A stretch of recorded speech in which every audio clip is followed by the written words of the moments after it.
بسم اللہ الرحمن الرحیم نحمدہ ونصلی علی رسولہ الکریم اما بعد۔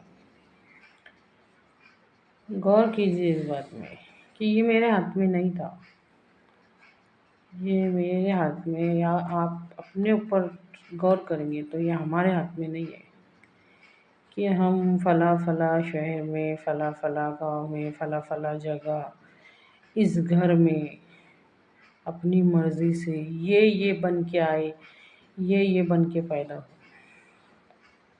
میں ابھی فی الحال جو بھی ہوں، میں یہ بن کے آؤں، یہ جگہ پہ پیدا ہوں، اس کی بیٹی بنوں، اس کی بہن بنوں، اس کی بیوی بنوں، یہ میرے ہاتھ میں نہیں تھا۔ یا پھر مسلمانوں میں سے بنوں، یہ بھی میرے ہاتھ میں نہیں تھا۔ یہ سب کس کے ہاتھ میں تھا؟ اللہ کے۔ آپ اپنے اوپر سے سوچئے کہ یہ آپ کے بھی ہاتھ میں نہیں تھا، یہ ہمارے اختیار میں نہیں ہے کہ کہاں پیدا ہونا ہے، کس کے گھر پیدا ہونا ہے، کس کی بیٹی بننے کا، کس کی بہن بننے کا، ہماری ماں یہ چنا، ہمارا باپ یہ چنا، یہ ہمارے ہاتھ میں نہیں ہے۔ ہم سب اللہ تعالیٰ کی پسند پر بنے۔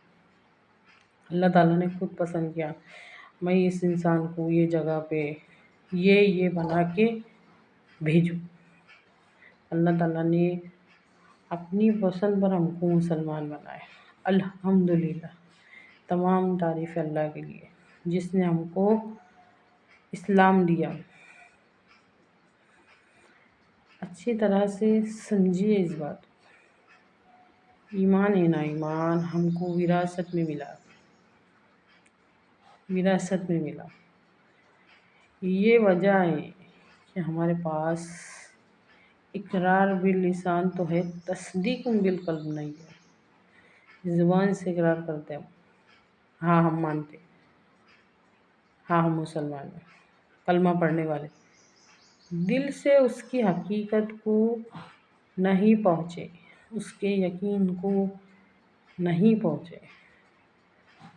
ہم کو اپنے یقین کو مضبوط کرنے کے واسطے محنت کرنی ہے، محنت کرنی ہے، غور فکر کرنا ہے، اس میں اپنا قیمتی وقت لگانا ہے۔ اگر ہماری آنکھوں نے دیکھنا بند کر دیا تو کیا کوئی فرق نہیں پڑے گا؟ اگر ہمارے کانوں نے سننا بند کر دیے تو کیا کوئی فرق نہیں پڑے گا؟